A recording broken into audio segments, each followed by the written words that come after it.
เอาละค่ะและในช่วงนี้ถ้าทุกท่านพร้อมแล้วนะคะ May I invite Mr. Alex Tait, Geography National Graphic Society and Mr. Martin Gamache, National Geographic Chief, Cartography National Geographic Society. Welcome to the stage, please.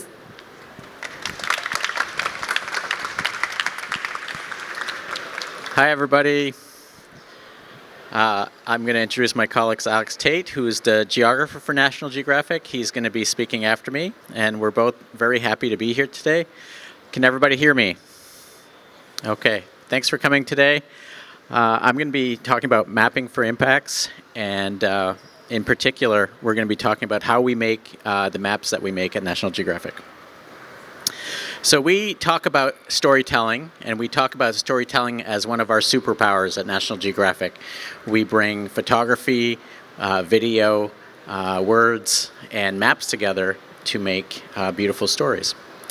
And storytelling with maps, we think, is a superpower to the power of two. It's combining all of the things that we do. We talk about mapping in the context of the geographic approach, where you use geographic inquiry to understand the world and to make decisions, better decisions that are going to help improve the world. Mapping happens at the far left of the geographic approach, and cartography, which is communicating your observations, communicating the story you want to tell, is at the opposite end. Cartography is how we spur action, and it's how we communicate our message. So when we start out telling stories with maps, the important thing is, do you have something to say, and what is it? What is the story that you're trying to tell? And does it really need a map to tell it? Not all stories need a map. Not all stories are best told with a map. Sometimes a chart is better. Sometimes you don't need a map. A table will do. Sometimes a picture will do a better job. In this story, we combined some very simple maps, some more complicated maps, and lastly, a very complex chart that contained much more information than either of the maps, combining time and volume. Some of our maps are very straightforward, and they're reference maps. They're there just to communicate the facts. And sometimes we combine those maps with charts. We like to use multiple scales of mapping, and we like to combine it with different ways of telling multi-dimensions of the same story. As you're thinking about maps and what kind of story you want to tell, you have to decide what platform you're going to tell it on. Are you going to be telling a story that is best told on the web or on a mobile device? How are you going to share your story? Is it going to be shared through a print publication? Is it going to be shared on Instagram? Is it going to be shared in a TikTok video? What will be the technology you will use to share it? And what's the format? Is it static? Is it animated? Is it interactive? Do you want your audience to interact with your content?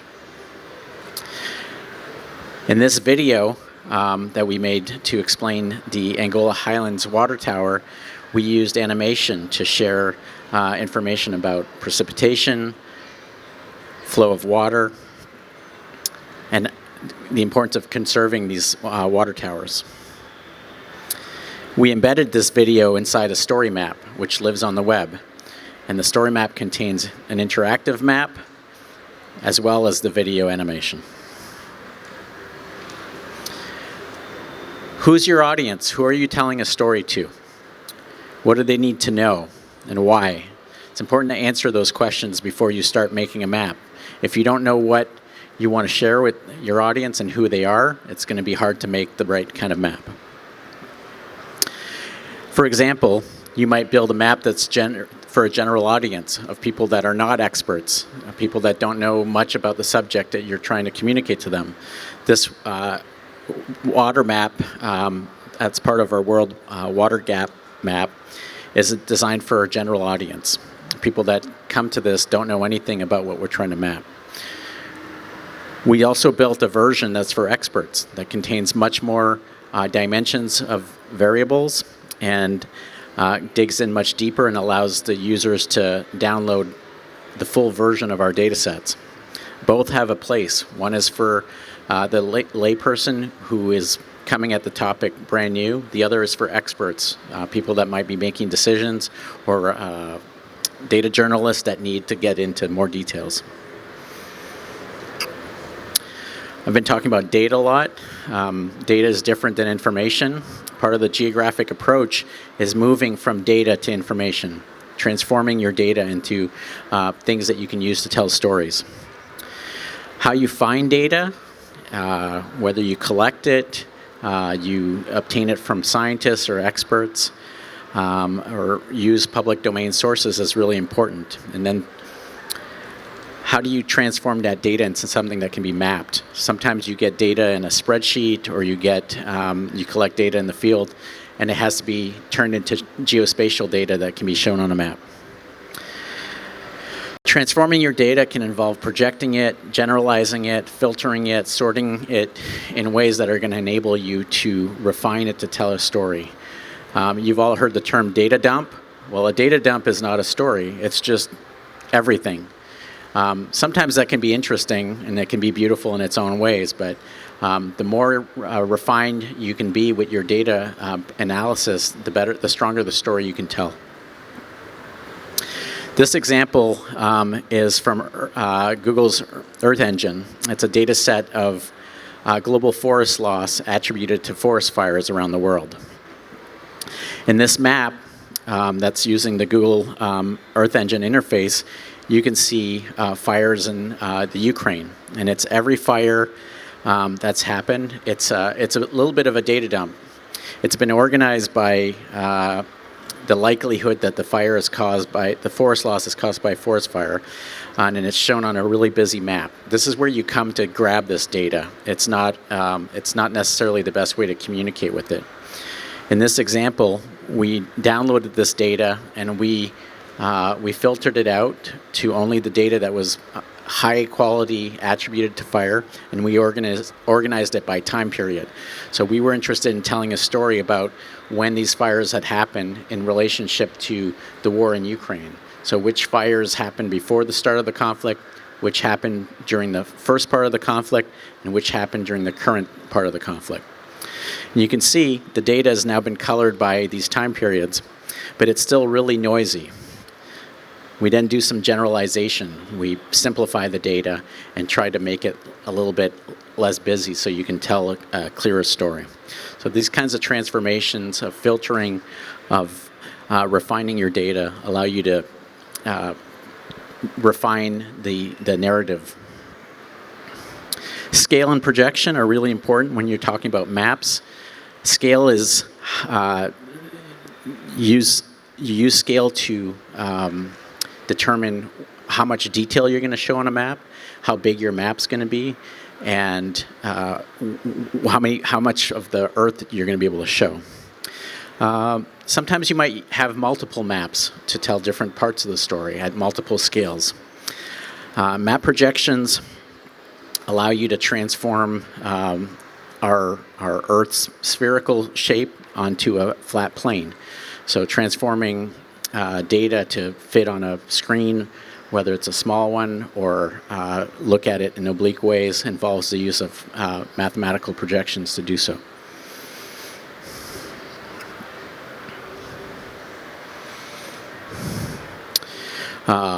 Here's some examples of how we've transformed maps using map projections to look at the Earth from oblique directions, to rotate the map. We also use the third dimension, so transforming data to go from flat into perspective views, showing terrain, showing data using the third dimension as well, and using tactile models, relief models, 3D printed models. So here's a map of Mount Everest with relief. Here's a map with extruded data. And lastly, a map This is a 3D printed globe showing the oceans and the mountains, and this is going to be part of a giant globe at our new museum. I'm going to pass it off to Alex, who's going to talk a little bit more about how we combine all these things.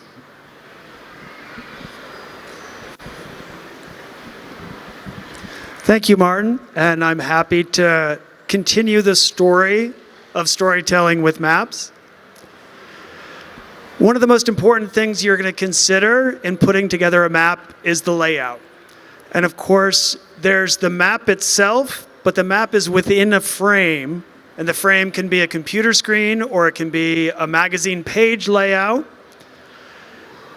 And you're going to think about the layout in a more structured way or a freer, looser style. But I'll talk a little bit about that when I show an example. And lastly, and one of the things I consider most important about the map making process is to make sure you think about the focus of attention for your map reader. What do you want them to see first, and how do you want to guide them through the map image or through an animated map or an interactive map? So there's a map, the map Geography, in this case Cuba, and the maritime limits of Cuba's maritime space. And it fits within a map frame with other elements. So it's important to distinguish between the map itself and the map frame, the layout of the map. And as I said, you can have a looser structure like the map you see on the right, or a more structured, boxed set of information. But even in the looser structure, you'll see the looser style is actually lining up. And this is the art of designing a page or a screen full of information. One of the things we talk a lot about in cartography, in map making, is visual hierarchy. You're going to have information at multiple visual levels, and you can use the techniques of graphic design, such as color and line weight and text size, to bring information to the surface, and that'll be your focus of attention. We often talk about a thematic data layer, which is your information that's very particular to your map, and a base map layer of general information like coastlines, land areas, or maybe a satellite image. So this is a completed map of Cuba. And if you take a look, that island of Cuba and the label Cuba sort of is the most prominent. And then the areas of water, these are the territorial seas, the exclusive economic zone, and then there's other elements. And what we're really looking at is a stack of layered information in the map. And every map functions this way, of layered information showing the most prominent, most important things at the top, ideally. And this is how you can manipulate the way someone reads your map. So of course, maps are a sized version of the world. They are not the world. They are a simulacrum. They are an image of the world. And how you use your symbology is very important in how your map looks and feels, and the response you're going to get from your audience. We use what are called visual variables to modify the symbology. We use different icons in the map. And in the entire process, we want to make sure that the way we symbolize the information is reflective of the type of information it is. And I'll get into that in a little more detail. So this is an example of the graphic variables that are involved. You, of course, have three types of vector information on a map: points, lines, and areas. And you can use size, you can use shape, you can use color, hue aspect of color, or the value aspect of color, or the saturation. There's three components of color which you will learn about in any art or cartography class. And then there's the orientation of symbols that can be used. There's actually several more, but these are primary ones. For icons or symbols, you can have very abstract symbols, and then you can have much more mimetic symbols. And so from the mimetic to the very arbitrary, you can see in this example. So geometric shapes would be very arbitrary, but they're very clear and easy to read, and they're used often. You can also have very pictorial symbols. So you want to make sure that in your map, the symbology matches the data. So in this example, we have scaled data for the, what are these? These are odds of eruption of volcanoes. And so the odds are very likely to erupt are the largest, darkest symbols. So this is a numerical scale, whereas in the map on the right, we just have different types. And so you can use the hue to describe the different types. You wouldn't want to use size or light to dark if it's only different types. There's not a numerical scale. Color, of course, is one of the most important components of a map. There's qualities of color. There's color conventions. If you make water any other color than blue, if your cultural tradition shows water as blue, you may confuse people. Purple water can be very confusing in a map. You may intentionally want to do that. And lastly, there's the question of accessibility. 1 in 12 men and 1 in 200 women have color blindness of some type. It's most often about confusing reds and greens, which are very popular colors to use, especially in maps. So that's a consideration you'll want to take into account. As I said, there's 3 aspects to color: hue, value, and saturation, and they can work together in a map really well. You have to be very careful that you don't confuse a reader by mixing them in an unintended way. And you can build color ramps for numerical data, and you can use categorical colors for data of different types. Color also very much affects the tone, the mood of a map. In this case, the colors are very subdued, but distinct, and they give a feeling of sort of a calm understanding of this information in a complex map. But there is, in the timeline, some very saturated colors, and you can see that timeline draws attention so that you understand the progression across the years for this archaeological information. There's a lot else going on in this map. You have symbols that are very mimetic, showing livestock and other aspects of information in the map. Another very important aspect of creating a map is the labels that you put on it and the typography that you use to label the information. There's a temptation, especially among beginning map makers, to use a lot of different fonts or typefaces in a map. That makes the reader work harder to understand what's going on with those. So we often recommend, and in our house style at National Geographic, we have a certain limited number of typefaces that we use. The placement is really important. We can very often tell a map that is created with automated place labels versus maps that are placed by hand by a human eye. You adjust very carefully the association of the label with the feature and the overall sense of the labels in the map. Lastly, labels can be very effective at focusing the attention of your reader. Here's some example of typefaces, different kinds, with serifs, without serifs. You're probably all familiar with many of these. We often, in map making, really use the scale of boldness to differentiate features, and type is just an incredibly useful tool in the map maker's toolkit. At National Geographic, we actually benefit from a history of map typeface design that began in the 1930s. So we actually have our own house set of proprietary fonts, which are these. And we still use them almost 100 years later.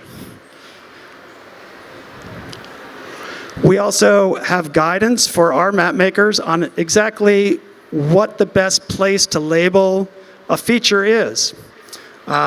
This is sort of generated through a lot of experience and helps the reader identify a label with a feature. It also provides a consistency to the look of our maps. And one of the types of maps we create a lot are reference maps for atlases, for wall maps, for education. And we have a reputation of putting a lot of labels on a map. And you can see the density of labels here. And the main purpose of this map is to label places. So it may look very dense and confusing, but each label of a place is identified with a symbol. This is from National Geographic magazine for a different storytelling purpose, not a reference map. And the use of typography helps guide your eye along the line of this route, along the railway lines. And you can see the use of red color to guide the eye through this map.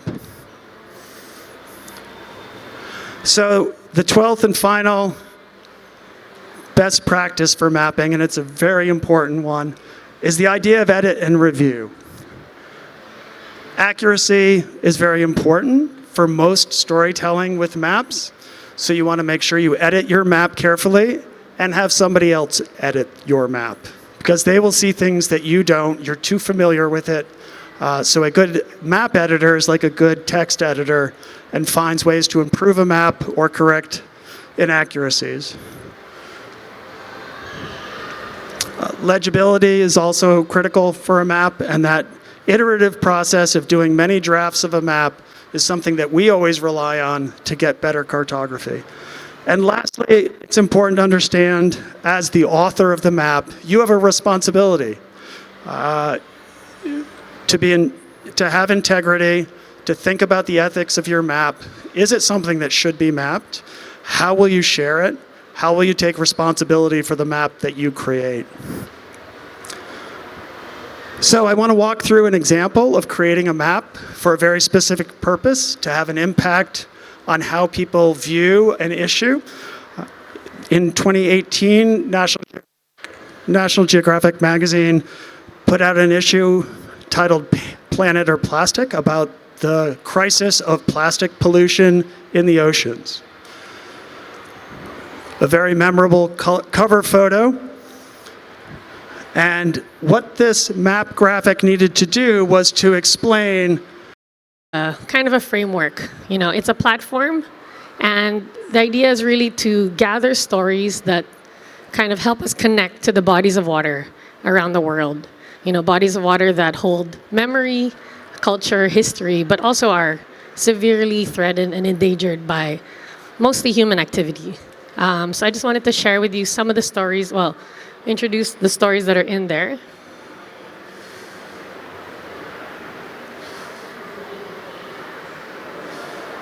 So we have a beautiful story about a wetlands in the Philippines called Gardens of the Marsh by Gamache.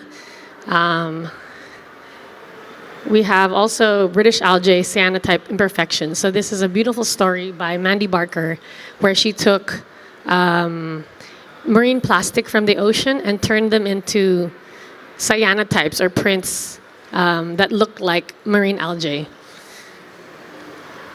And then there's also Malin Fezahai's story, Life on Water, where she explores and immerses herself with different waterborne or water-based communities all around the world. This one is of a Benin community in Africa.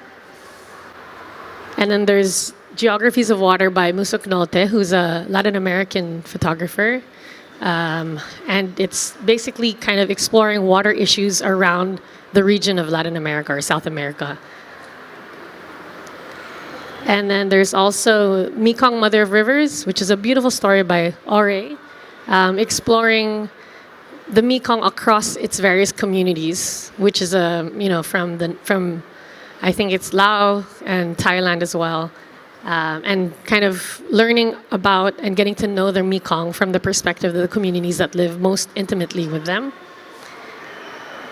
And then there's The Ghost Weir by Shin, which is a story that explores traditional local ecological knowledge of the fisher folk in Laotian fisher folk who work with these weirs or fish traps to catch upward migrating fish during breeding season. And then there's the Banda Journal by Muhammad Fadli and Fatris, which is a beautiful story exploring the aftermath of colonization in a little archipelago in Indonesia known as the Banda Islands. And lastly, there's the story by Pablo Alvarenga, another Latin American photographer who basically collaborated with the communities of the Amazon River to capture and tell their memories of the river. And we wanted to share with you a memory that he was able to co-create with someone from that community. Let me try.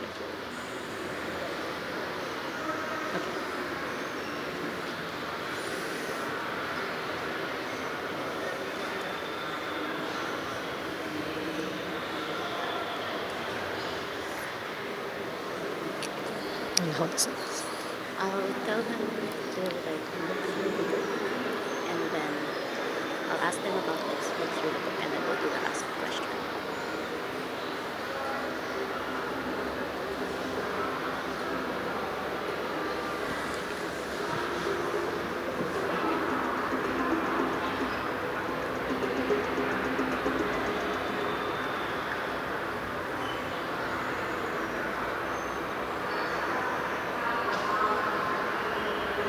I don't think there's the audio. Sorry, hold on. Let's play the audio.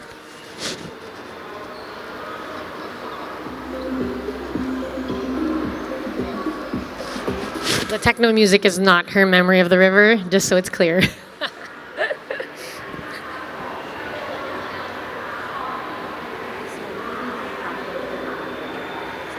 Yeah. Huh? I think it's okay. Let's just wait for it to play.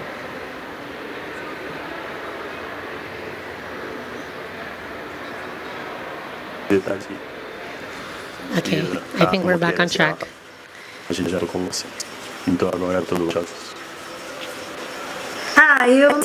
lindo. It's in subtitles, so if you can read the subtitles, you'll get a better sense of the memory. Olhos, todo mundo sabe também, e queremos nos ver esses momentos prévios a esta labor. O maior objetivo como se lá que a gente viajar juntos. Agora todo vai fechar os olhos. Aí, um lugar lindo. Nós temos uma canoa, de lindo. Parcador, pouco, tem um vale de roupa, nós.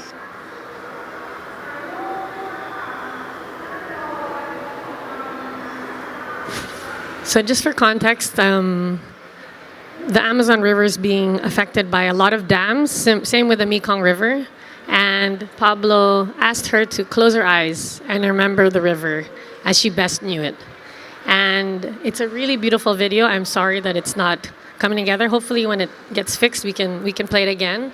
But it's beautiful because she's telling the story of a river that no longer exists because it's been changed by human activity. Right? So it's a river that Pablo cannot take a picture of because it's not there. It's been changed. And she, in telling us the story of her memory of the river, the kind of the spirit and the life of that river is able to kind of come to life for Pablo. And that's why I think that he was kind of, compelled to find different ways to tell the story rather than just going in there, taking pictures of the water, maybe interviewing people and then leaving. He was kind of compelled to co-create and try to find different ways to help us understand the river, not as an outsider looking at, oh, this is pretty, like how exotic, but actually to really connect with it and understand it from people who live with it.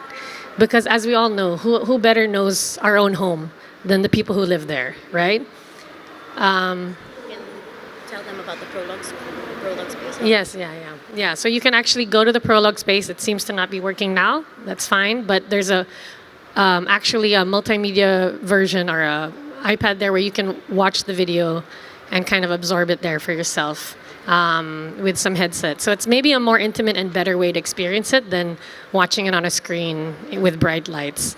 Yeah, but I think I'll ask Sam to kind of lead us through some of the activities that we're going to be doing. So, as Nicholas said, you can see Pablo's multimedia work in the prologue space. It's a screen there in the center of this hall.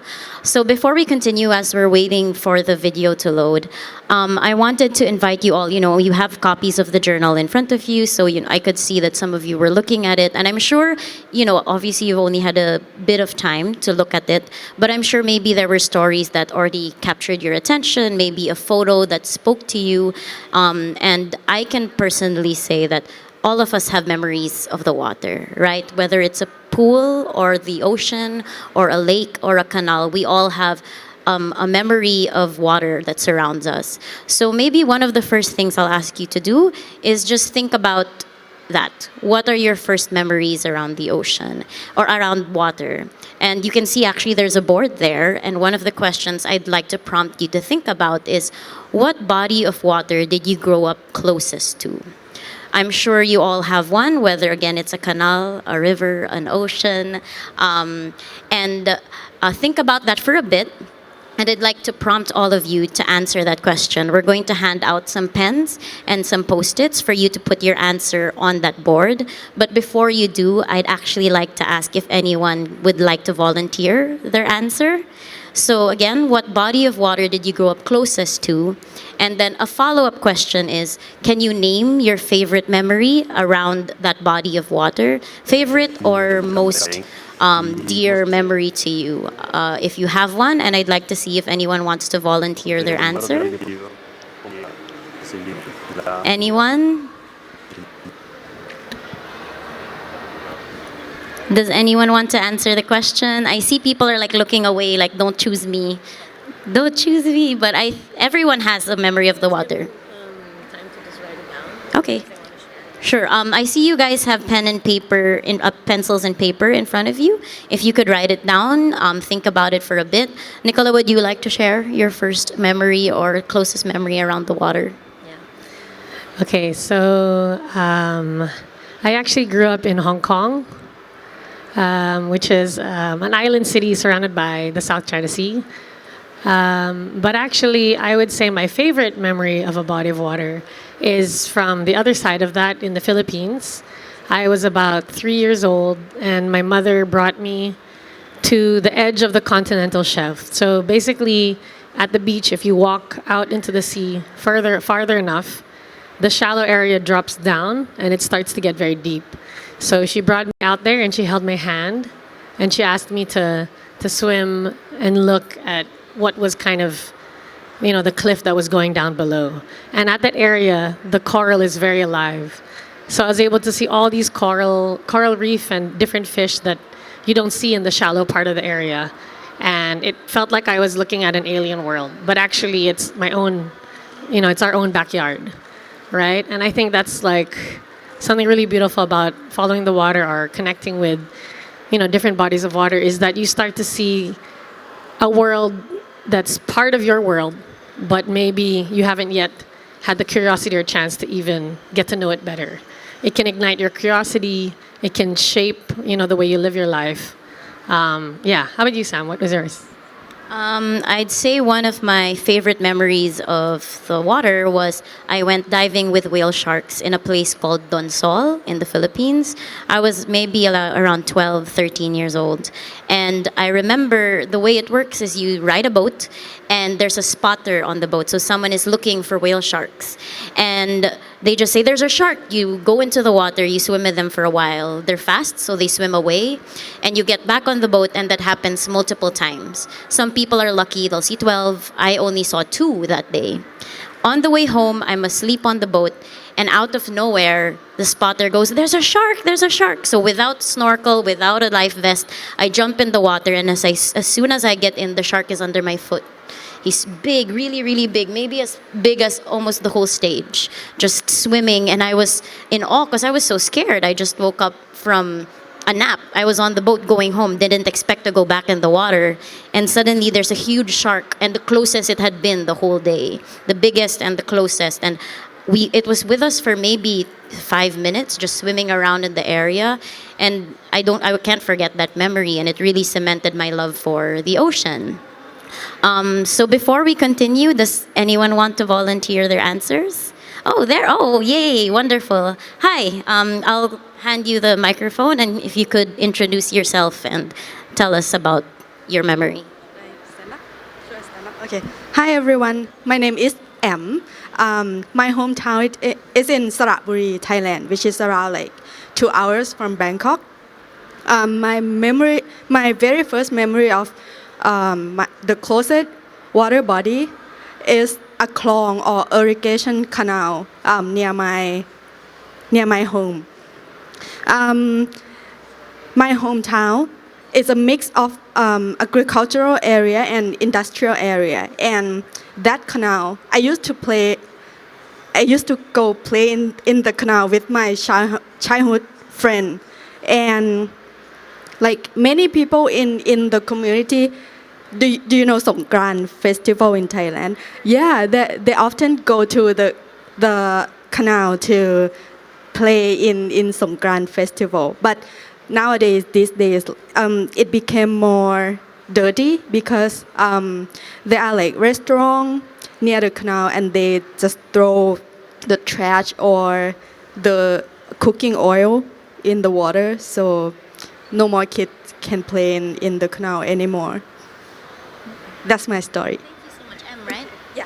Thank you so much, M. That's a great memory. I mean, also sad that you can't swim in the canal, but thank you so much. We really appreciate that. Sorry, you raised your hand. Could you please introduce yourself and your memory? หนูค่ะ My name is หนู and actually my house is near เจ้าพระยา River and the memory is when I was young I learned how to swim in my living room when there was a flood. Yeah, because yes, when there was a flood from เจ้าพระยา River and I learned how to swim in my living room. It's a memory for me because I think not many people can learn how to swim in your own house, in your living room when there was a flood and it's funny things. Yeah. Thank you so much for sharing. Did anyone else want to share a memory before we continue? Okay. So we'll go back to the video that we were trying to share earlier. Again, this is a video created by Pablo Albarenga. He's one of the Nat Geo explorers that we work closely with. So if you can direct your attentions to the screen and we'll play the video. Então, vai de parágrafo fechado. Todo mundo vai achar isso também. E queremos desenvolver nos conhecimentos a instalação do amor. E que o maior grau de detalhe como que se sentir como estar junto com você. Então, agora tu é só. Eu vi um lugar muito lindo. Acidente boa. Vi um casal, meu pedal, uma lava de roupa. Nós vimos vários. O lugar eu conheci a ilha linda. E na porta dela.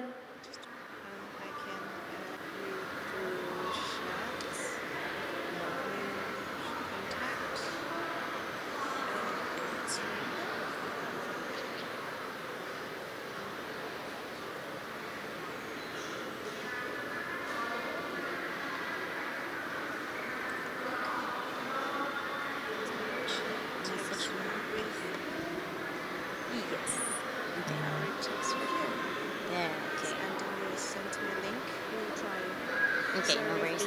It's okay, it's okay.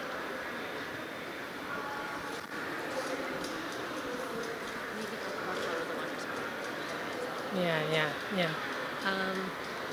Okay, so we've handed out stickers, and once you've finished writing out your memory, if you want to share it, you can place it on the board over there, according to which body of water it was. And then we wanted to ask you how that story made you feel. Nós Right? vimos. Yeah, just pause it. It's okay. Just pause it. Yeah, so just think about how that story made you feel, whether it's your own memory or if it's one of the cards here, and then just place the sticker, the round sticker you have, on the emotion that best corresponds to your answer. So that's the board on the left. And what we're trying to do here really is understand what these bodies of water make us feel, because we really feel that emotion is one of the best ways to start reconnecting with these waters that sustain us, all of us actually. Even if we forget about them, even when we don't remember that there's a river, that there's an ocean right next to us, it's actually still there sustaining us. And if we don't start paying attention to these waters, they're going to start drying up, getting so polluted that they can't sustain us or other forms of life, and maybe even flood and, in fact, endanger our lives, right? And the reason that, these memories, actually, what you realize, even from just a few minutes of reflecting, I wish we could spend even more time just talking about these memories of water, but all of us have memories of water. Right? We may not be a nature person or an outdoor person. We may not live by the beach or be lucky to be by a river that's still very much alive, but we do have a memory of water somewhere tucked into our brains. And once we connect with that and feel with that, as Francis and Tait did, you start to understand that we are still connected to that water. We haven't lost that connection. We've just forgotten it, right?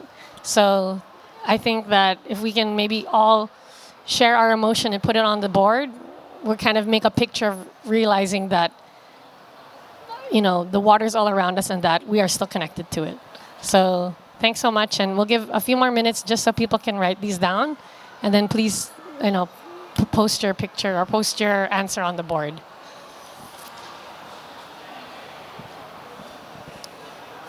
Hi.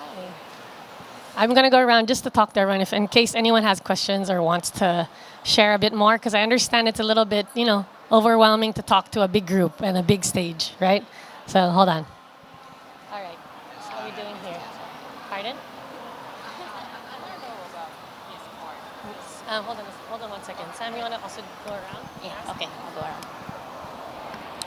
Hi, what is your closest memory of the water? Maybe the rivers. The river? Yeah. Well, do you remember what happened in the river? Not sure what's the exact memory of but I think it's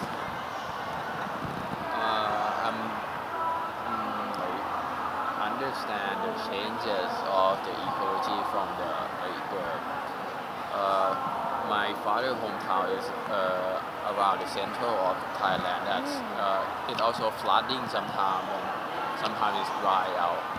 So when he tell me about his childhood jumping off playing around the riverside, and on the summertime he is running through the center of the river because it's dry down in the seasons, and it's this kind of story or this kind of an image of his story that it's mainly realized the changes, and it's some kind of growing inside me, because right now I am the landscape architecture.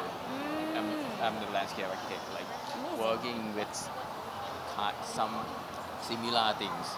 Yeah. Oh, that's so cool. Yeah, so please share that. The video is ready. Oh, okay, great. Nick, the video is actually working now. Should we still Okay. play? So I'm going around and just- Yes? Sorry? Oh, yeah, okay. So actually we were able to make the video work. Oh, and yes, please again feel free to add your stickers to the wall, but if you could direct your attention to the screen for just a bit before you go back to the boards. The video is playing now, so we'd love for all of you to watch it, and it will help you build a better understanding too of maybe how you feel about these memories around the water. So yeah, please play the video. Então, a gente vai te pedir para você fechar os olhos. Todo mundo vai fechar os olhos aqui também. E queremos que você nos leve com você a esses momentos prévios à instalação da Bela Monte. E que você conte o maior grau de detalhe possível como que era se sentir lá, como que era estar lá, para a gente viajar junto com você. Então agora todo mundo vai fechar os olhos. Eu nasci em um lugar muito lindo. Eu nasci dentro de uma canoa, de um casal muito lindo. Meu pai pescador, caboclo, minha mãe lavadeira de roupa. Nós vivíamos em vários lugares. O primeiro lugar que eu conheci era uma ilha linda, e na ponta dela tinha um monte de mangueira que meu pai tinha plantado, e mais de 10 metros a gente conseguia ver a areia branca. Ela era tão branca que nós víamos o tamanho dos peixes que passavam. Sabe, a gente acordava 3 horas da manhã, aí o meu pai batia no pé da minha rede, aí dizia, levanta, bom, eu já tinha feito café, a gente abria para ir pegar pescada 4 horas da manhã. A nossa lamparina tinha uma tábua na frente dela e um cabinho atrás. A gente colocava aquela lamparina bem no meio da canoa.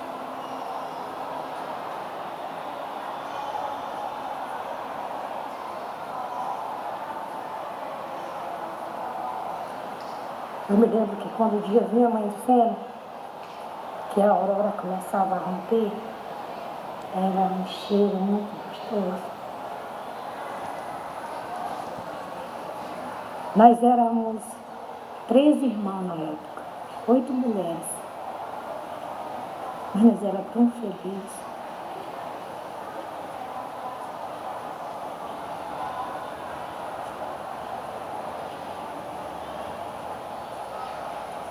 Meu pai gostava de cantar. Quando nós vinhamos chegando no porto de casa, ele cantava as músicas antigas. Sempre quando nós estávamos se aproximando, ele cantava. Na praia deserta, escrevo na areia o nome de alguém. E ele vinha cantando. Às vezes minha mãe estava lavando roupa e ele dizia, ei, minha velha, cheguei. Eu tive a melhor infância do mundo.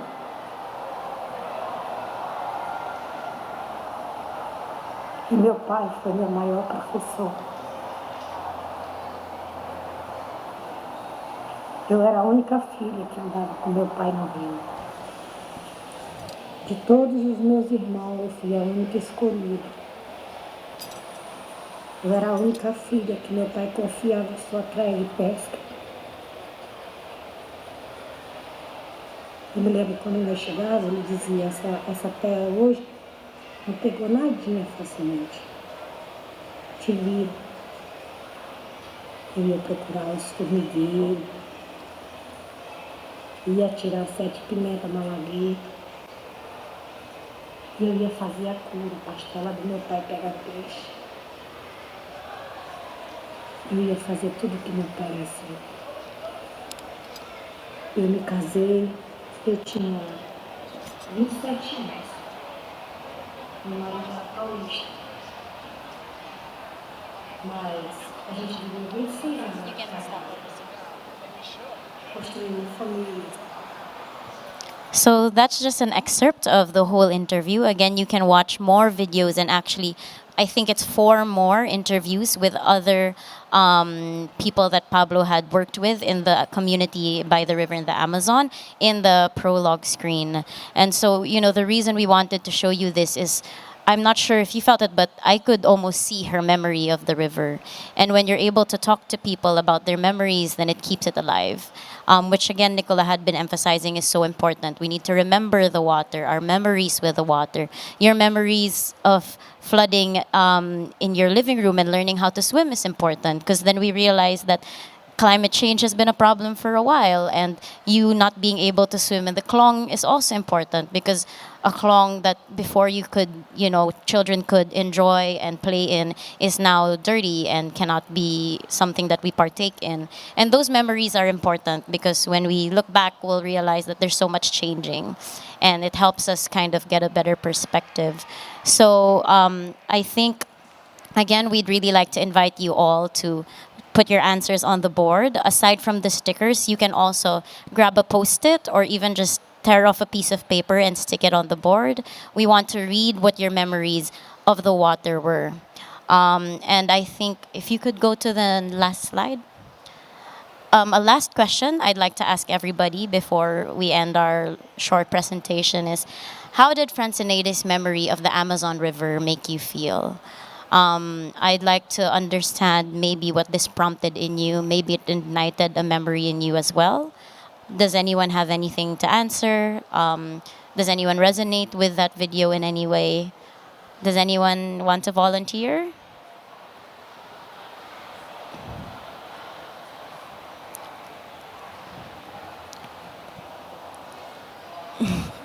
Okay. So again, like, go ahead.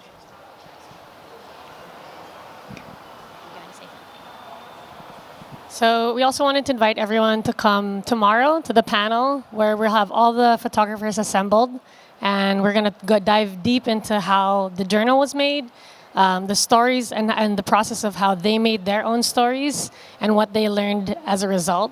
And, you know, kind of also invite everyone to start exploring and connecting to the bodies of water near you. Because I hope, you know, in the short time that we had to reflect on these memories, we realize it's really not that far from us. Okay? If you're done writing down your answers, maybe we can start posting them. Does anyone want a little more time? Raise your hand. No? Okay, so maybe we can start posting these up already. I'll be next to the board so we can help you with that. And actually, to add to what Nicholas said, tomorrow at the panel discussion, which is happening at the plenary hall right beside us from 10 a.m. to 12, we'll have a short opportunity for questions after the panel discussion with the photographers. The Nat Geo Explorers will be joining us tomorrow. And if you do ask a question, you have a chance to get a copy of this limited edition Follow the Water Journal. So if you'd like a copy, as it's not publicly available yet, tomorrow if you attend this panel discussion, you can ask a question and get a copy of the journal afterwards. So we'd love for you all to be there and meet the explorers, hear from them about their stories around the water. And also, if you have questions for us, feel free to approach us. I do believe we have our next speaker coming up soon, but while he's getting ready, please feel free to put your memories on the board here behind us. And thank you so much, everybody. Thank you for the knowledge of this session, and right now we have one more section for you สำหรับในช่วงนี้นะคะต้องบอกว่าเรามีอีกหนึ่งหัวข้อสำหรับทุกท่านกันค่ะซึ่งจะเป็นเรื่องราวนะคะของช่างภาพและนักดาราศาสตร์ผู้เป็นเจ้าของชื่อดาวเคราะห์น้อยหมายเลข276163นั่นเองนะคะซึ่งเดี๋ยวจะมานำเสนอเรื่องราวอันงดงามบนฟากฟ้าในรูปแบบของภาพยนตร์นะคะเดี๋ยวจะมีการมาเล่าเบื้องหลังการทำงานนะคะรวมถึงนะคะสำหรับการแสดงผลงานเล็กๆน้อยๆด้วยซึ่งถ้าเกิดว่าท่านใดที่สนใจอยากจะรับชมผลงานนะคะแบบเต็มอิ่มเลยเดี๋ยวพรุ่งนี้จะมีการจัดแสดงผลงานแบบเต็มๆที่ Grand Panelists Hall นะคะเวลา 10 โมงถึงเที่ยงนั่นเองนะคะรวมถึงนะคะสำหรับผลงานของเขานะคะในช่วงนี้ค่ะจะอยู่ในนิตยสารของ National Geographic นะคะเล่มภาษาไทยของเดือนตุลาคมนี้ด้วยนั่นเองนะคะถ้าเกิดว่าท่านใดที่สนใจนะคะก็สามารถที่จะลองหานิตยสารมาดูเพิ่มเติมได้หรือเดี๋ยวช่วงนี้นะคะมาฟังเรื่องราวคร่าวๆก่อนที่เราจะไปจัดเต็มค่ะกับข้อมูลนะคะไม่ว่าจะเป็นเบื้องหลังการทำงานนะคะการแสดงผลงานแบบเต็มที่เลยในวันพรุ่งนี้ได้นี่เอง Grand Panelists Hall ก็คือหอข้างๆนี้เลยค่ะสามารถเข้าทางด้านหน้าของฮอ1ก็ได้หรือว่าท่านใดนะคะที่ขึ้นมาจาก MRT ก็คือจะสามารถเข้าทางด้านข้างได้เลยเช่นเดียวกันย้ำเลยนะคะว่าสำหรับเวลาการจัดงานก็คือ 10 โมงถึงเที่ยงรวมถึงนะคะสำหรับหัวข้อที่เพิ่งผ่านมาของเราเมื่อกี้นะคะกับแผนที่ค่ะสำหรับวิทยากรของเรานะคะมิสเตอร์อเล็กแล้วก็มิสเตอร์มาร์ตินจะยังอยู่กับเราจนถึงเวลา 1 ทุ่มซึ่งถ้าเกิดว่าท่านใดนะคะอยากจะพูดคุยเพิ่มเติมค่ะเดี๋ยวยังสามารถพูดคุยกันต่อได้นะคะแต่ในช่วงนี้เดี๋ยวเรามารับฟังนะคะกับหัวข้อที่น่าสนใจหัวข้อถัดไปกันก่อนได้อีกสักครู่หนึ่งนะคะย้ำเลยนะคะว่าสำหรับหัวข้อถัดไปจะเป็นแค่การบอกเล่าเรื่องราวเล็กๆน้อยๆเตรียมตัวไปสู่การฟังเรื่องราวแบบเต็มอิ่มได้ในวันพรุ่งนี้ที่ Grand Panelists Hall เวลา 10 โมงถึงเที่ยงนะคะ And now may I invite Mr. Babak Tafresi welcome on the stage please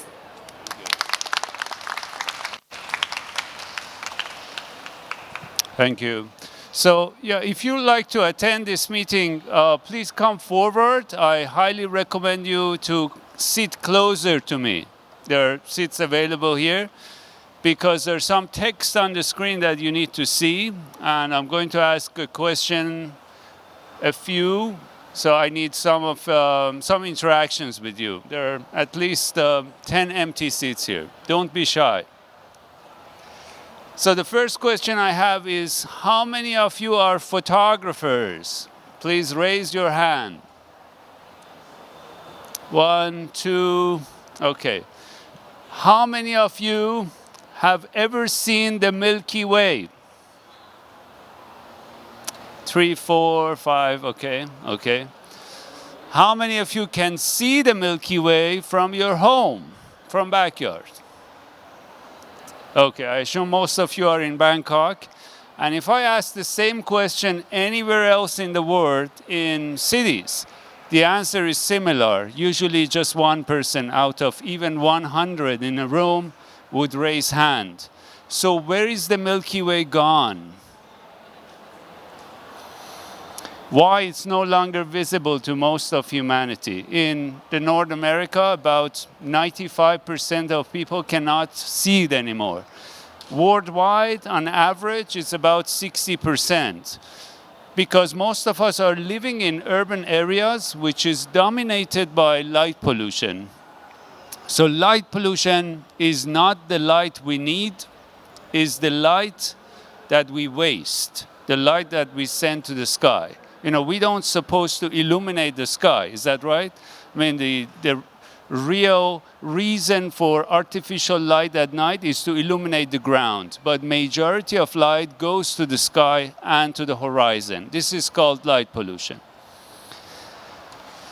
But let me take you on a quick trip on how astrophotography started with some of these images about 170 years ago. So in the 1840, the beginning of photography was 1839, and the first image of the moon was also in 1839, because that was the beginning of photography.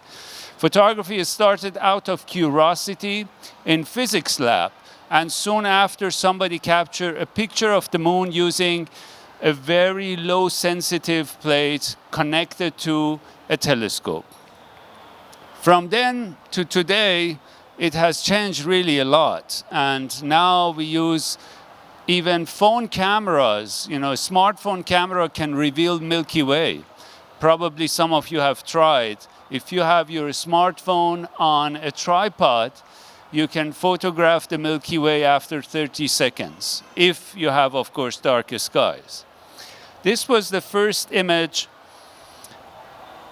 of the moon on color that we are aware of. It's the 1904, so more than 120 years ago. And in fact, it was sold on an auction for about $5 million, one of the most expensive images ever sold. Today, night photographers are using very simple setup, just a camera and a tripod, but you need to have a fast lens to collect enough light in a short amount of time. In order to do this type of photography, you need to be very mobile, going from one location to the other, finding perfect perspectives and opportunities. While there are other astrophotographers who use telescopes, and I'm sure a number of them are also in Thailand. They are called telescopic astrophotographers. And once you start this, you are going to be fixed in one location for the complete night, sometimes even several nights, because you need to align your telescope with a star in the sky called Polaris. That's where the north celestial pole is. And after you align, the motor, the tracker on the telescope is going to continue, it's going to follow the stars. And that gives you long exposure possibility. So you can move after alignment. The view is very different through a telescope and a normal lens. On the left is an image I captured of constellation Orion. And the little square marking the Orion Nebula is what the telescope can see. So if you compare, this is the Orion Nebula through my lens, this is the Orion Nebula through a telescope. So there's a huge difference of size. With a normal lens or on your phone camera, you can reveal multiple constellations in one shot. While through a telescope, if you hold your hand, extended arm, the little finger width is the field of view of a telescope. And that's the same as this full disk of the moon, roughly about half a degree. This is a common question I receive. Where are the darkest skies? Where can you go from here and see the Milky Way if it's a clear sky? Any guess? Yes, go ahead.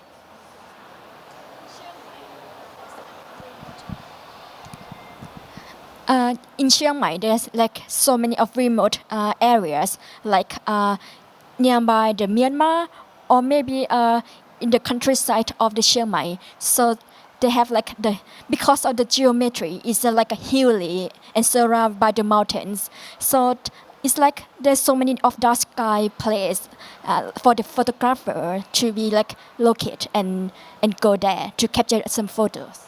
Are you an astrophotographer? Okay. So we do have an astrophotographer here. Yes, this is also where the National Observatory of Thailand is. Thai National Observatory is about 700 kilometers north of Bangkok, towards north and towards the Myanmar border. And in that area, as far as I saw on light pollution maps, it's the darkest part of Thailand at the moment. That's right. And altitude really matters. If you want to see really crisp, darkest sky, you have to be in higher altitude. So these are light pollution maps that are based on satellite data. These satellites are looking down at the sky glow created by lights from the cities and industrial areas. And we have a map of the entire world right now, which is very current, that shows you where to go to see darkest sky. The website is either lightpollutionmap.info or the other one, which is visible light images. And in this map, you're going to look for the darker blue areas. Those are the dark sites. But of course, it needs to be a safe area to visit, accessible. So there are all other factors. For example, you can't go in the middle of a forest looking for darkest skies. It's dark, but you don't see the stars, of course. Or you can't go to a mountain which has no road access because it's going to be an adventure. So this is just the first step to find the darkest sky places. There is an organization called Darkest Sky International, and they have members all around the world.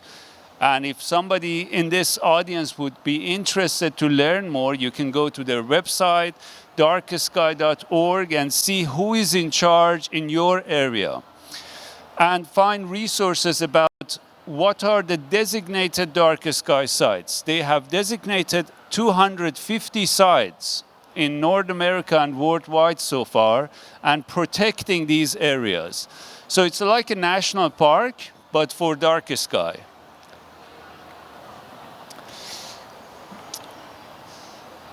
I have a number of tips to give you on what is the best time to see the sky and photograph. But number one is, of course, to see the Milky Way. The core of the galaxy, like this image in Grand Teton National Park, Wyoming, is best visible between March to October. So this is called the Milky Way season. In March, you see it near the morning. In June, it is visible from the beginning of night. And in October, it's also beginning, but then soon after it sets. So the prime time is really June and July. But you can also start in March, because in the morning, the core of the galaxy rises. In the other time, for example, in mid-December, You can still see the Milky Way, but the faint part of it. This is the suburbs of the Milky Way when you're looking outside of the galaxy. In the summertime, June, July, you're looking towards the center of the galaxy, which is much brighter.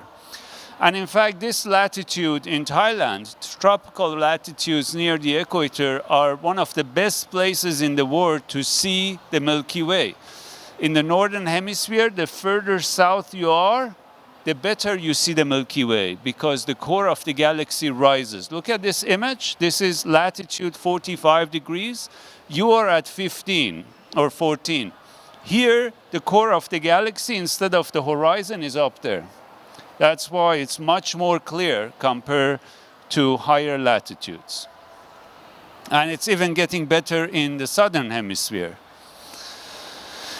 The other question is, what are my current projects right now? One of them is called The World at Night. I do photography coordinated with 40 other team members that I have in 25 countries. We have a project since 2007 to show the beauties of the night sky above very well-known landmarks.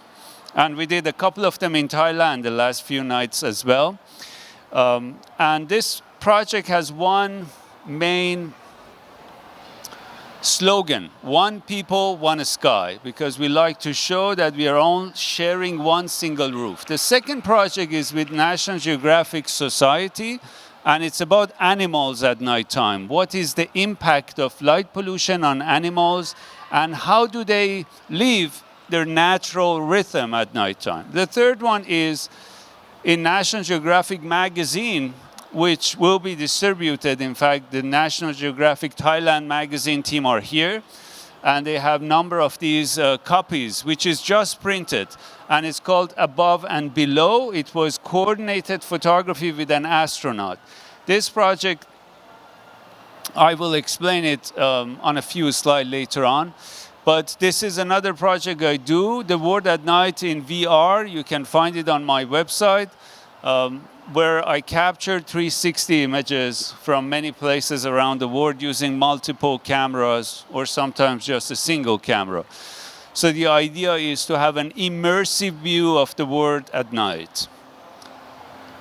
This is the Life at Night project, and one of the subjects was bats and how bats are behaving at night, how are they impacted by light pollution. We went to this cave in Texas, where it was home to 25 million bats. This is one of the world's largest colony of bats in a single place. And I was sitting under these bats for roughly about 3 hours, because it takes 3 hours for the whole population to come out. And I was looking at them. It was my first experience to see so many bats in one place.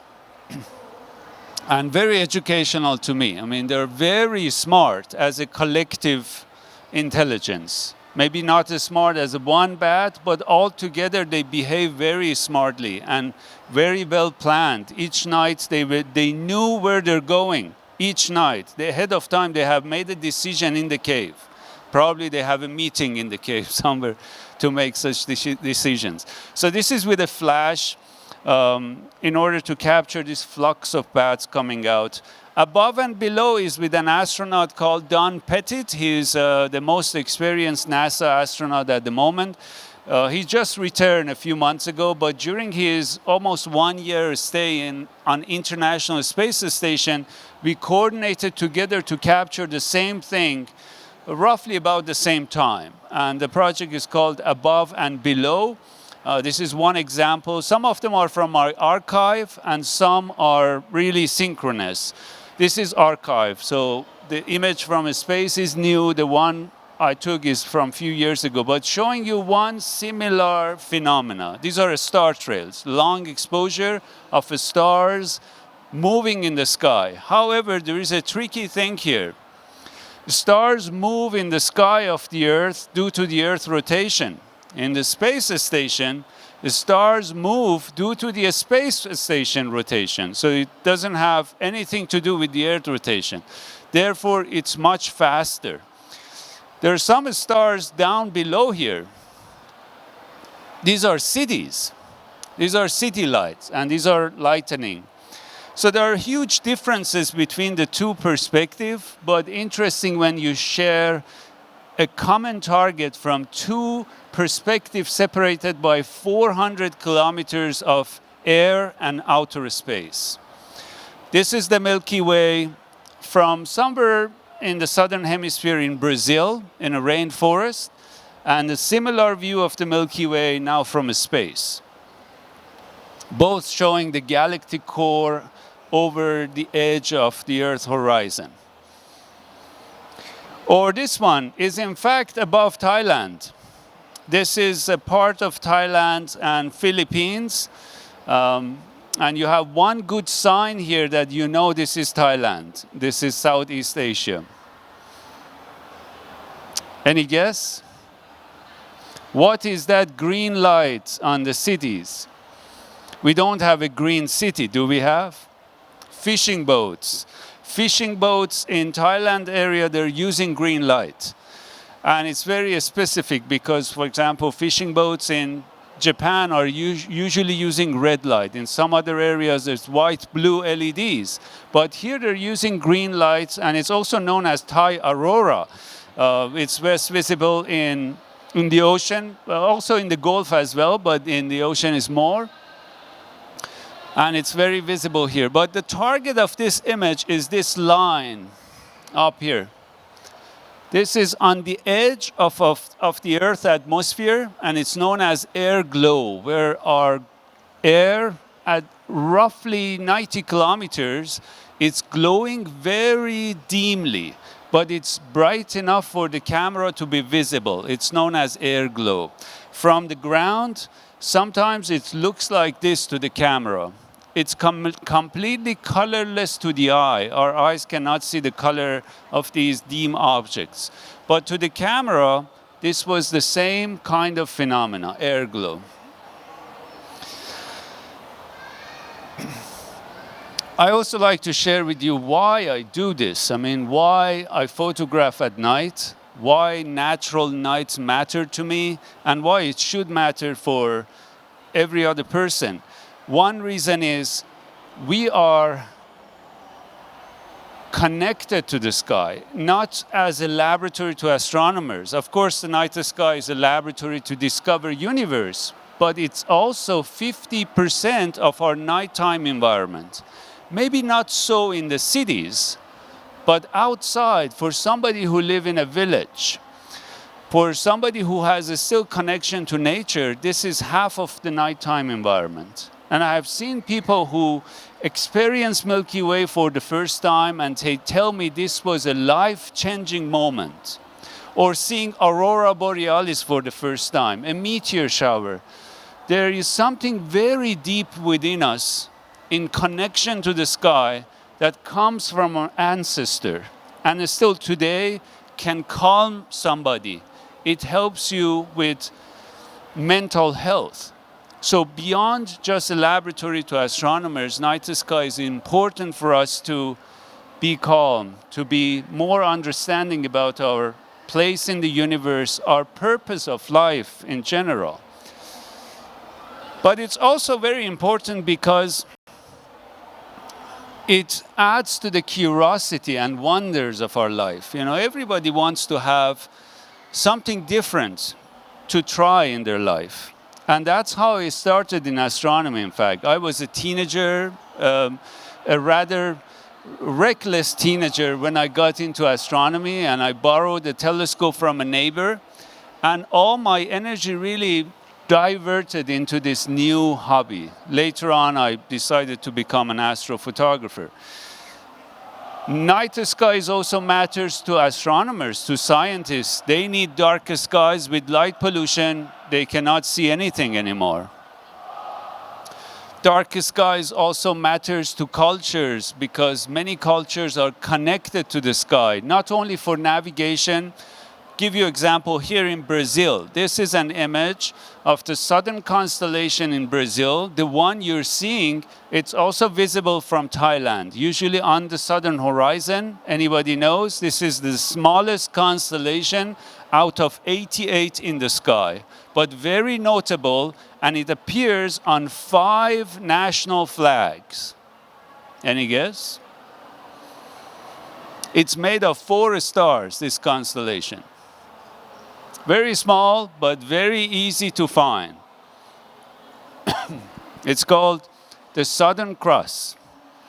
The Southern Cross or Crux is in the Brazilian flag. And it's also on New Zealand flag, on Tasmania flag, on Australia flag. But the sky is almost vanished in any big city. This one is in Dubai. But if you look at the sky in Bangkok, it's the same. Vanished because we send so much light to the space and it scatters in the sky. So the impact of light pollution beyond losing the sky is also on animals. These are fireflies.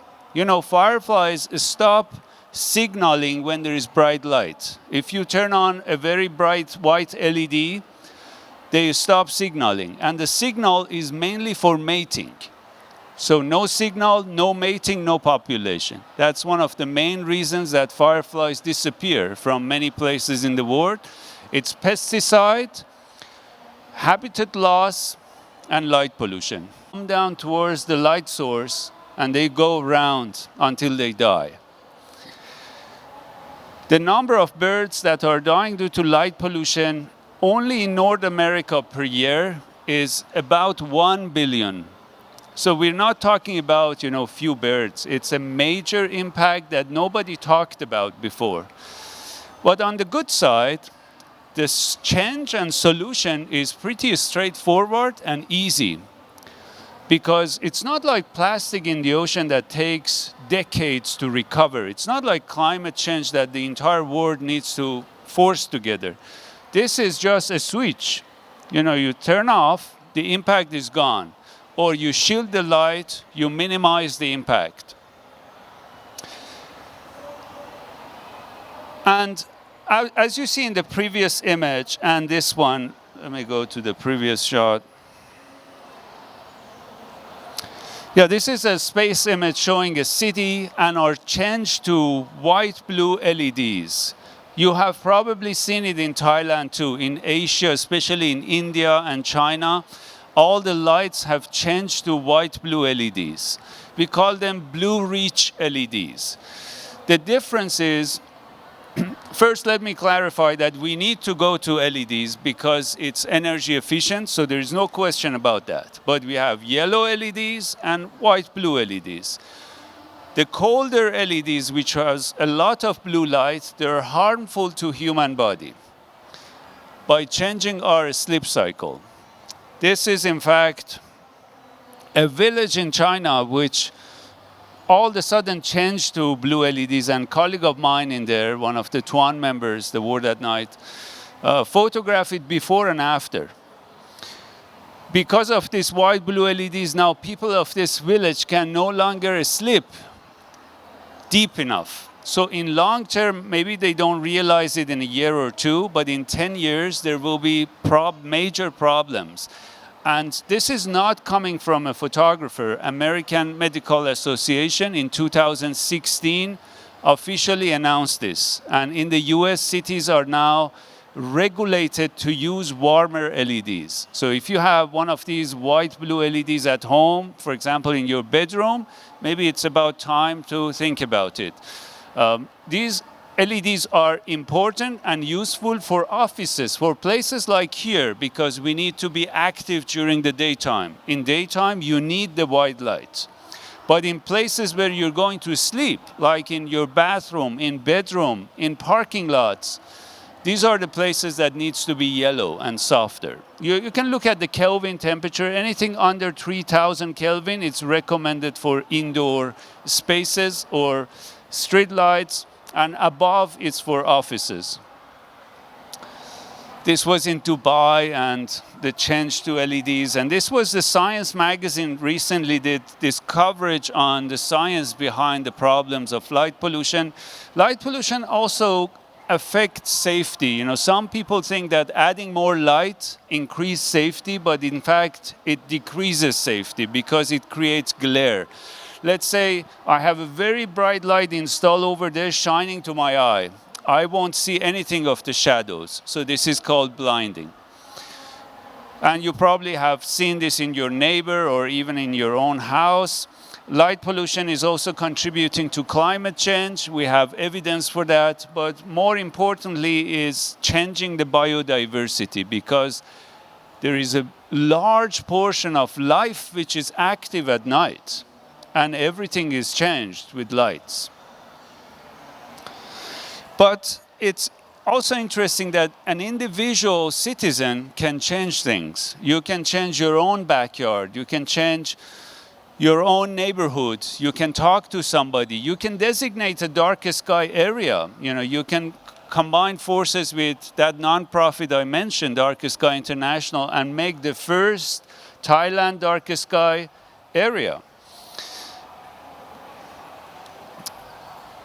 This would be 5 questions you can ask before using a light. For example, do I need blue or amber? Well, we have already explained that. Do I need the light to be on the whole night or turn it off when I don't need it? So I can use motion sensor light, widely available and very affordable right now. I can shield the light to illuminate only the ground, and consider if you really need the light at all. Somebody buy a vacation house on a remote village, and because it feels safer, it turns on the light for the whole year without being there. The last couple of slides are just for those of you with photography interest, how these images are done.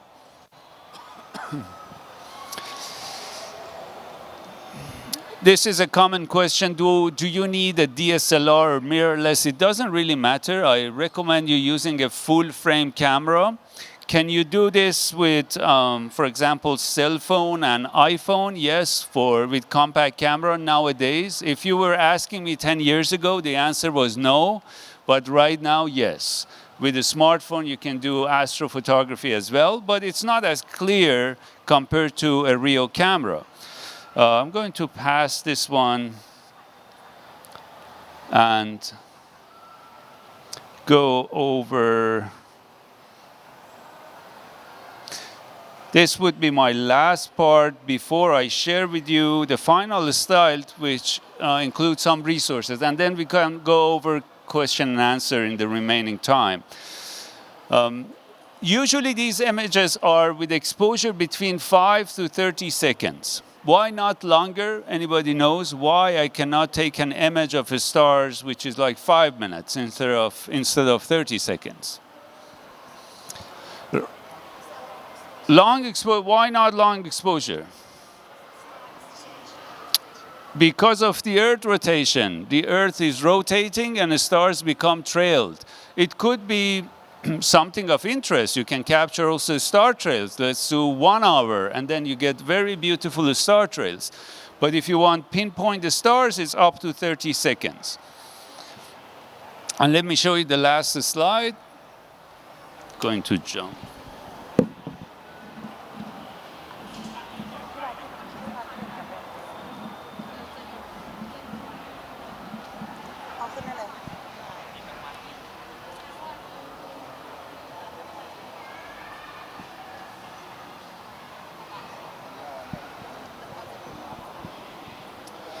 So it's not gonna.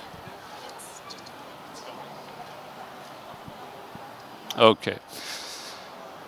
The website on the left, the Sky and Telescope, is a non-profit astronomy magazine in the U.S., which I have been collaborating for the past 20 years or so. It's based in Boston area. I also live in Boston area. I'm originally from Iran, but living in Boston, Massachusetts.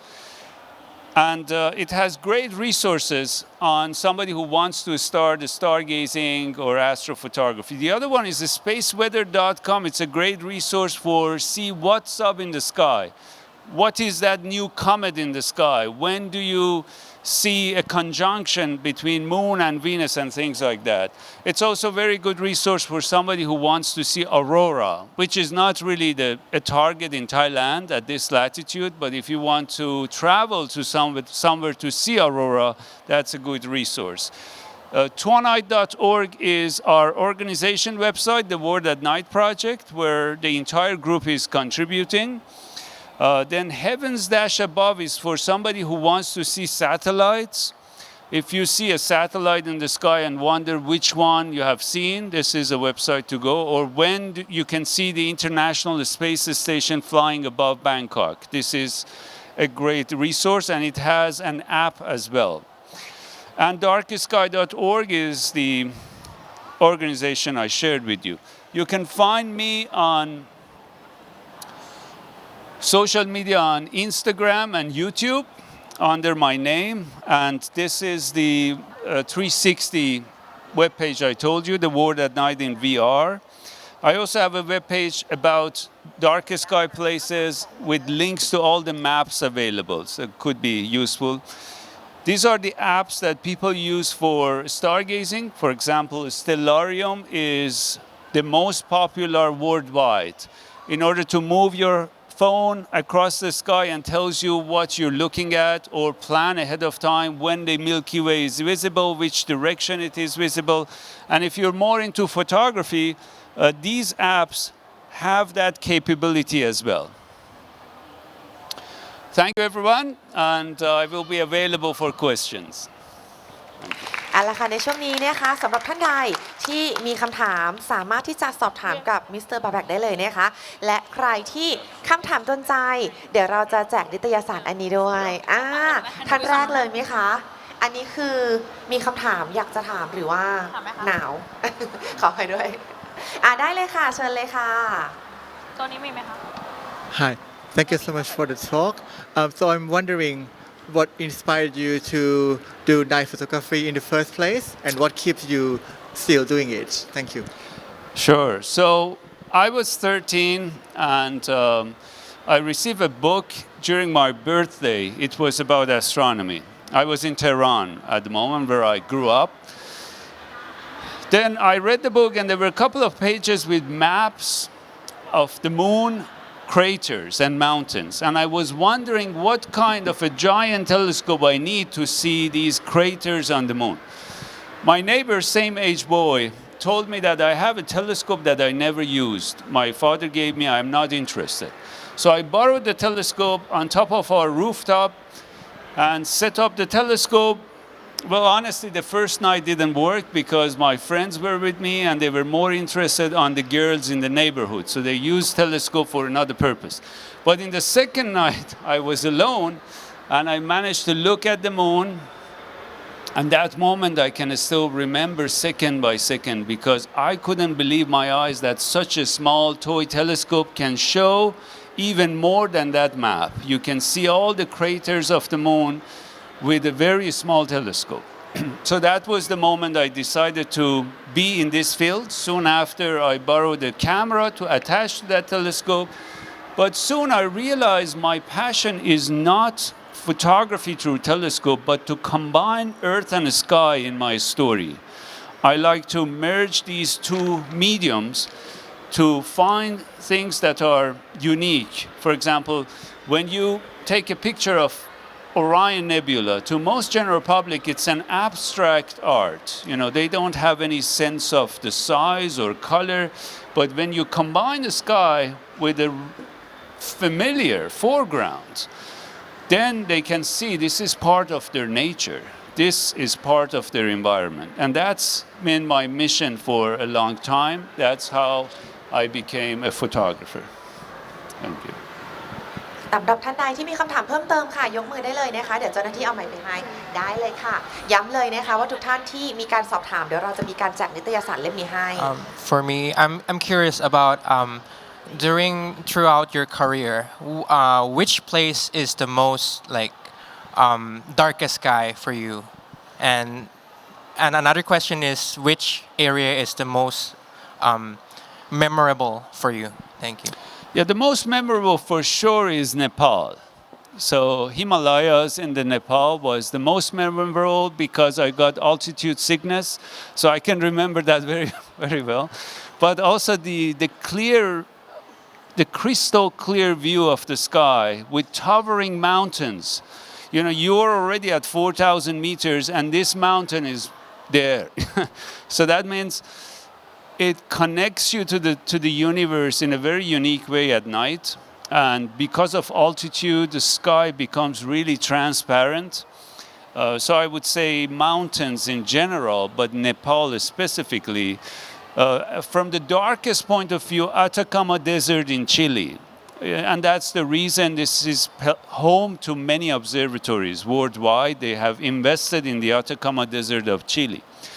From the natural wonders, there's one place I always remember. It's Tassili National Park in southern Algeria, and it's in the Sahara. And we were in a place 300 kilometers from the first village. And you look around the horizon, there are not many of these places left today. You look around the horizon and you don't see any sign of human being at night. There is no glow. There is no city light on the far distance. In most places today, even in the ocean, you see the glow. You see something from a fishing fleet, from a village in an island. There is something on the horizon. But there are still maybe a few places that you can experience the dawn of humanity in a way at nighttime. เรียบร้อยนะคะมีท่านไหนอยากถามเพิ่มไหมคะเชิญได้เลยค่ะด้านหลังเลยค่ะแถวกลางเสื้อดำค่ะตอนนี้เรายังมีเวลาอยู่เลยนะคะให้ทุกท่านสามารถที่จะสอบถามได้อย่างเต็มที่เลยและช่วงท้ายนะคะกับนิตยสารเล่มนี้เดี๋ยวสามารถมาให้คุณบาแบกเนี่ยเซ็นได้ด้วยนะคะเชิญค่ะ What software you use on processing the image you taking? I'm here. What software do I use?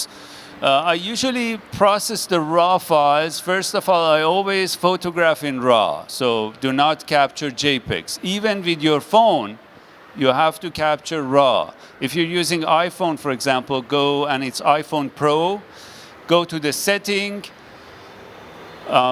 image mode or format, then click Apple Pro RAW. And if you're on Android, the same thing is available in most Android phones that you can capture on RAW. RAW has all the image quality. And I import RAW files into Adobe Camera Raw, which is a plugin inside Photoshop. And I edit directly on RAW. It's similar to Adobe Lightroom. So either one is the software I use. I also like to add something from the previous question about Atacama Desert and Sahara and Nepal. In my talk tomorrow at around 11 o'clock in the main stage, I will share some of the images of these places. Do you have a question? ขอบคุณค่ะเดี๋ยวขออนุญาตเป็นพี่ผู้หญิงด้านหลังก่อนนะคะแล้วจากนั้นจะเป็นพี่ด้านหน้านะคะเชิญค่ะ Thank you for your beautiful image presentation here. And I would like to ask you about, do you know Starlink? Starlink, is this one be obstacle to your photography or something like that? Thank you for the good questions and very timely. Yes, so if I compare 10 years ago to today, just 10 years, even less, because the Starlink project started in 2019. So just 7 years ago, sky was still quite natural looking. It was a surprise to see a satellite. You know, we were showing a satellite to somebody for the first time. It was really an experience. Right now, you capture any image in a dark sky. In your first image, you have 5 satellites. You know, there are 5 streaks, at least, in one image. And if you look, many of them are visible to the eye. They're faint, but visible. During the launch of Starlink satellites, you know, every week we have one launch on average. And there is 20, 25 of these satellites packed together in a rocket.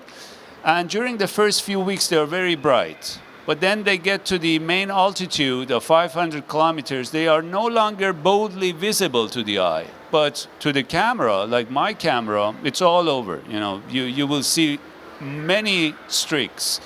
Some photographers are confused that they have captured meteor shower. No, these are satellites.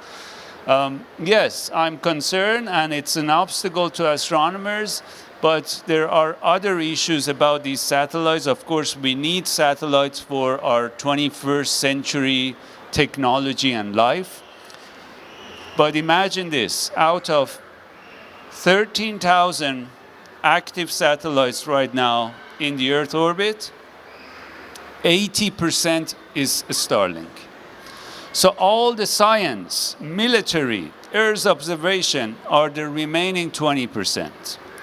So this is one project. And China has started a similar project, already sent more than 100 satellites for this constellation. And Amazon is doing a similar project. How many satellites do Starlink need? In the first phase is 12,000. It can go to 40,000. There is no regulation by the UN at the moment. It's almost like Wild West, that if you can take it, just go. There is no limit. And the problem is these are commercial satellites. You know, these are not life-saving. These are not necessary satellites for Earth observation, for deforestation, for water sources. These are completely different. It's for money. Of course, it does good as well, but at the end of the day, it's commercial. And the problem is, if you fill the low Earth orbit, 500 kilometers, with so many commercial satellites, there won't be enough room for other science satellites that we need. And that's the future we are facing right now, because these companies are powerful and there is no regulations. ขอบคุณค่ะคำถามต่อไปได้เลยนะคะ Thank you very much for your presentation. I'm so impressed by your photos, and I would like to know how do you you carry a lot of cameras of the lens, and do you have the issue with the camera fixing on the trail, and how do you access to the remote area? Do you have the local guide? Do you have the indigenous people to guide? And how do you prepare yourself to be with the animals? Are you scared of the animals like snake, lions, bears, or insects that can harm you during the trip? And how do you carry all the medical supplies with you? And once you see the life of the animals, and are you documenting their life apart from the photography? Thank you. Thank you. No, this is a question that I can start now and finish tomorrow, because the answer brings so many memories. But first of all, I should mention that, do we have any police officers in this audience? No. I'm more than honored to be arrested by police officers in every single country. So far, not in Thailand, because I'm usually in the wrong place at the very wrong time. Because people don't expect to see you in the middle of the night with red light coming out of your head and moving in the darkness.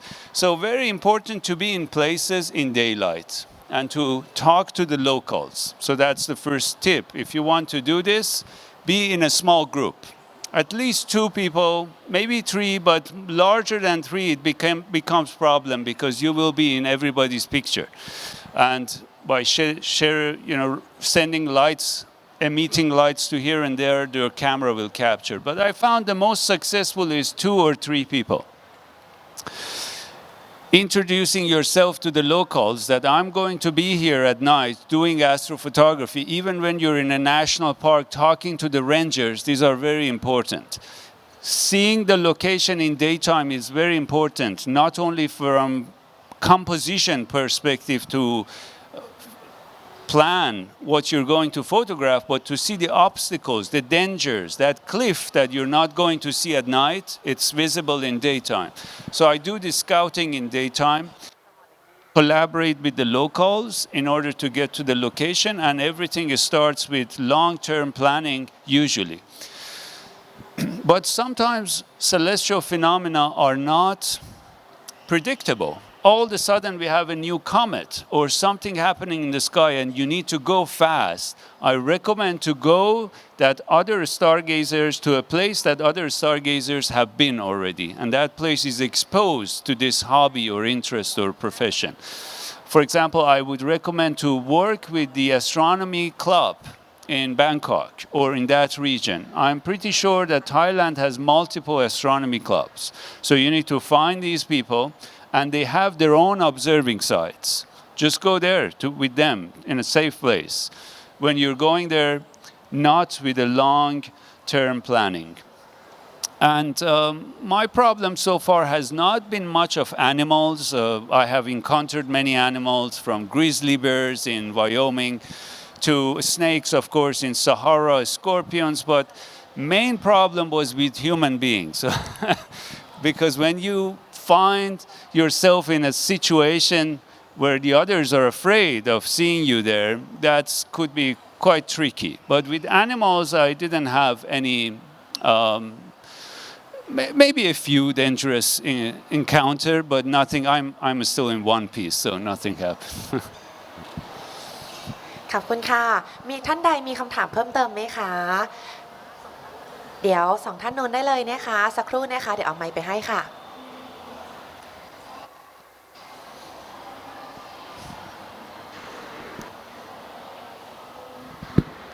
Okay, so thank you so much for your insightful about the photographer and about your dream. Do you have any place you dream of or you want to visit in the future? Yeah, there are still many countries I've not been to, but I don't travel for just hobby. You know, I travel based on a story. You know, photography. Let me share with you this. It's not directly connected to your question, but it could be interesting for everyone. I think photography is based on 4 pillars: art, technique, moment. What is missing? What is the last one? Art, technique, moment, story. Story is the last one, which is usually missing. If I capture images of beautiful places around the world without any story, today this is no longer photography. It's documenting your travel, yes, but photography as medium of storytelling, as medium of impact. You want to change something, you want to create an impactful image, it needs to come with a strong story. And it starts with that. Sometimes you find the story on the way, but usually you start with the story. And based on that story, you decide where you're going. Could be a story about your family. You don't go anywhere. You just photograph in your own home. And that could be a very major photography project. So photography is not necessarily based on traveling. But for me, as a photographer of the night sky, my stories have been on light pollution and dark skies, animals at night, and above and below. So these are the 3 long-term stories that I'm following, and I think about the story as a visual puzzle.